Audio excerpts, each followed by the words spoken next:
Hello, and welcome to Beyond Books, where we talk about books and beyond. I'm your host. I'm Renee, co-host Raina. Snack of the day is Trader Joe's, nothing but the sweet potato. You can tell that Raina really likes those. I have a couple of them that I cut up small, so come on, Raina. Sit. Good girl, good girl.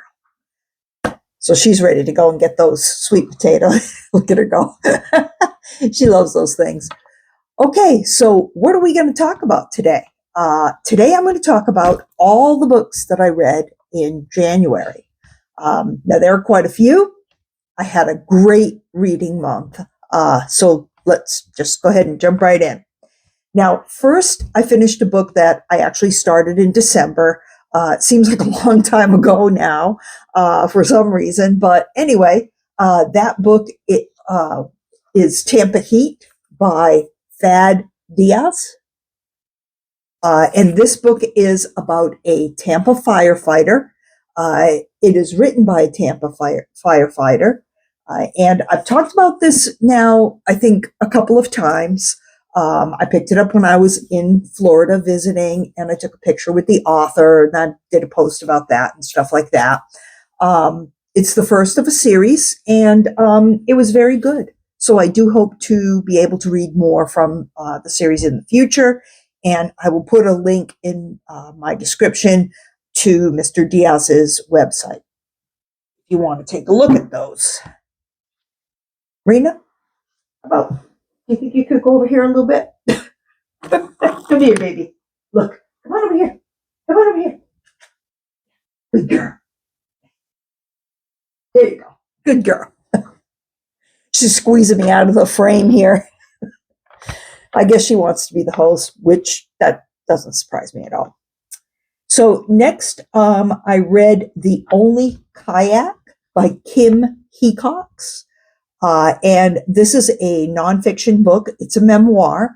The author worked for the National Park Service, and this book chronicles his time at Glacier Bay National Park in Alaska.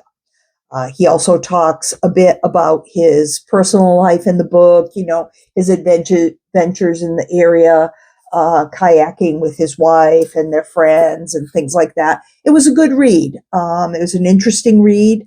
Something a little different, and I really enjoyed it.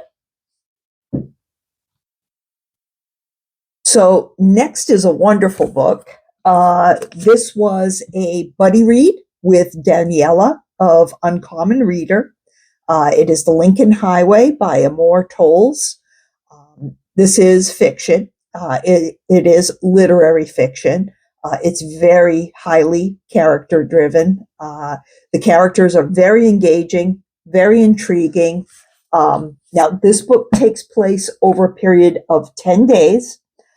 It's told in multiple viewpoints.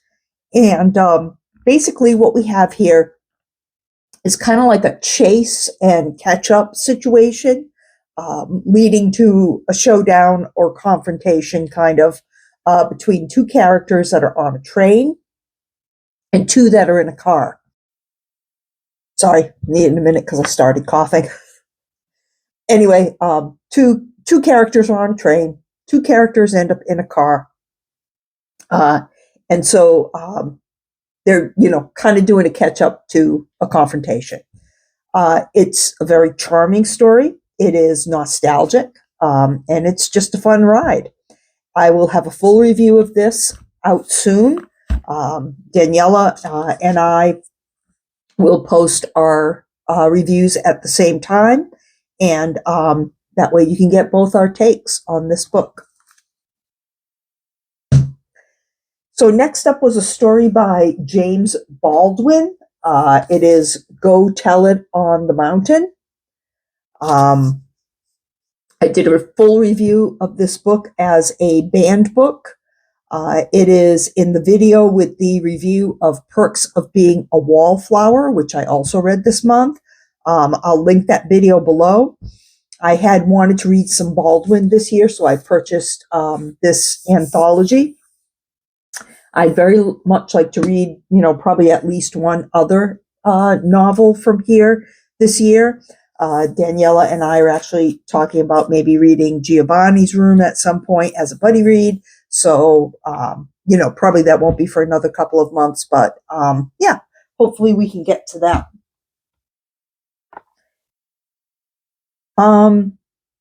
This month now, I also read Isaac's Song.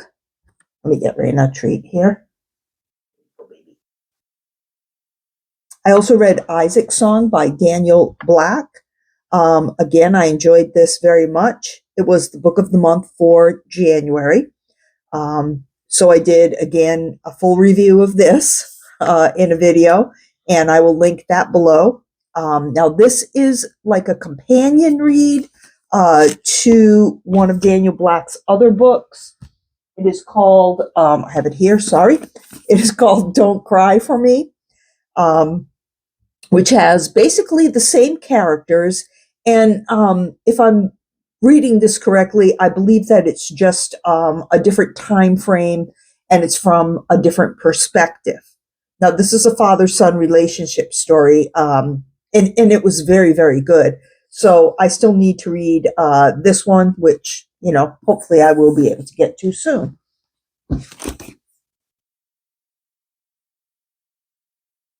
Now, I've already mentioned that I read this book, Perks of Being a Wallflower by Stephen Chbosky, also a banned book. This was my second time around now with this book. I listened to it, and I believe it was 2012 or maybe 2013. It's a classic read. It's very good if you've never read it. It is a young adult book, but to me, it's still very enjoyable, even as an adult.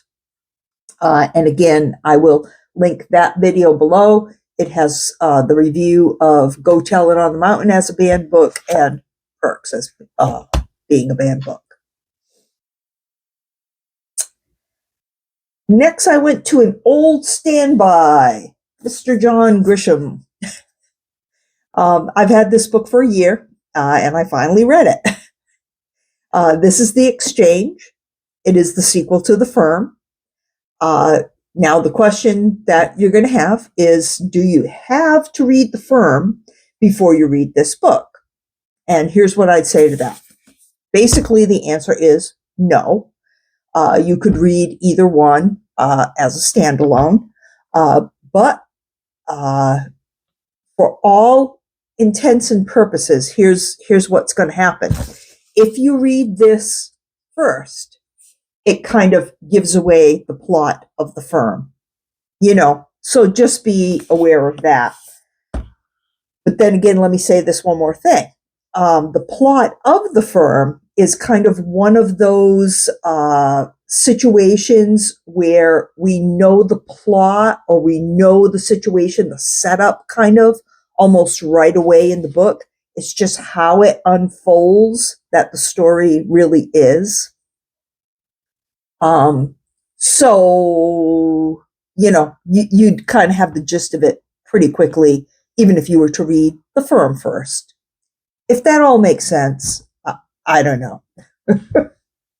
But anyway, that's what I would say. But in this book now, we do catch up again with Mitch and Abby. They're now in their 40s, and they have twin boys. Mitch is working for a very large international law firm, and something happens that is shocking. It's a criminal thing, and Mitch is once again kind of thrust into the thick of things, as well as his wife, Abby. It has suspense, and it has a bit of mystery. There's again kind of that sense of, Mitch and Abby having to react to a situation and only having a certain amount of time to do it. So it's kind of got that pressure to it. So, yeah, it's a good book. Next up was Beautiful Ugly by Alice Feeney. This was my December book of the month. And speaking of mystery and suspense, this was lost in our postal system for some time, and it only arrived in mid-January. But by the time it came, yeah, I was glad that I did get it. I have never read anything by this author previously, Alice Feeney, and I found this book to be very interesting. It's a thriller. It is a mystery book that kind of borders on horror and the supernatural. That's kind of just in my opinion. I have a full review again, which I will link below. You can see I've been busy. It has been a busy month for reading. All right, so the last book I'm actually going to talk about as a full book is Last Night at the Telegraph Club by Malinda Lo. This is such a good book. I'm almost wondering if it isn't too soon to say that it's one of my favorites for 2025. I'm sure it will be. I'm sure it will be. If not, it means that I've done some stunning reading in 2025, and I can't wait to get to the next 11 months, because if they're better than this book, that's going to be pretty incredible. This book is about two women. They're young women. They are seniors in high school, and they fall in love with each other and start a relationship. Now, of course, this is very taboo because the book takes place in the 1950s, mid-1950s. One of the young ladies is Asian American. She is of a Chinese background. And that adds kind of another layer to the story because, of course, homosexuality is not accepted in her culture. And it is also the time of the Red Scare, they called it, when many people of Asian descent were being accused of being communists, and they were being placed under arrest for that. This book is so well written, and it's just so beautifully presented. Malinda Lo does, in my opinion, a wonderful job of capturing the wonder of falling in love and beginning that relationship in that part of your life, and also of capturing the angst of a young person just discovering their sexuality and their sexual orientation. This book is a banned book. Are you surprised? And I'll do a full review of it soon, but for now, let me just say this. This is what's important to me. This is a prime example of the importance of seeing yourself in a book, seeing the characters who are not only just like you, but they feel all of the feelings that you have felt in your life, and to just have those feelings put into words sometimes. I can't tell you. This book touched me in so many ways. I know it's not for everybody, and that's fine. But if you think you might be interested in it, I can tell you it is fantastic. So, enough on that one. I also read a few short stories from Stephen King in this book, Just After Sunset. They were all fairly short. I think I read about 4 of them. And they were okay, little palate cleansers between the more kind of heavy duty stuff, I guess. Now, I also read, so far, I think just one story from this book, Cosmicomics by Italo Calvino. Now, this is an interesting assortment of kind of fantastical cosmic reads by this author. Let me tell you how the stories are laid out. They all highlight some aspect of the evolution of the universe. For instance, in the first story, he talks about a time when the moon was closer to the Earth, which is true. I looked it up on space.com. from an article that was published in 2022. And it says, looking up at the moon in the night sky, you would never imagine that it is slowly moving away from Earth, but we know otherwise. In 1969, NASA's Apollo missions installed reflective panels on the moon. These have shown that the moon is currently moving 3.8 centimeters away from Earth every year. If we take the moon's current rate of recession and project it back in time, we end up with a collision between the Earth and the moon around 1.5 billion years ago. So that's interesting. It had to have been, obviously, if it ever collided, if that calculation is true and bears true, then it would have been a lot closer, obviously. But now here's the twist that Calvino puts on that. In his story, there are people who are able to take a ladder and put it up to the moon from a boat during high tide, because that brings them up closer. And the moon is so close. And then from there, they can do like this little flip on the ladder and get up to the moon, where they end up in the moon's then gravitational pull. And they end up right side up, and then they're able to look up at the Earth above them. So, yeah, I'll just leave you with that. And by the way, this book, Cosmicomics, was recommended on the channel Zeke Reads, and I'll link that channel below as well. So, quite the month, no? I've already started another book, but I'm not even going to talk about it. We need to save something for February, and I will post my February TBR soon, along with the reviews of the Lincoln Highway and last night at the Telegraph Club. So in the meantime, please like and subscribe, leave me a comment. I thank you sincerely for watching. Raina says goodbye.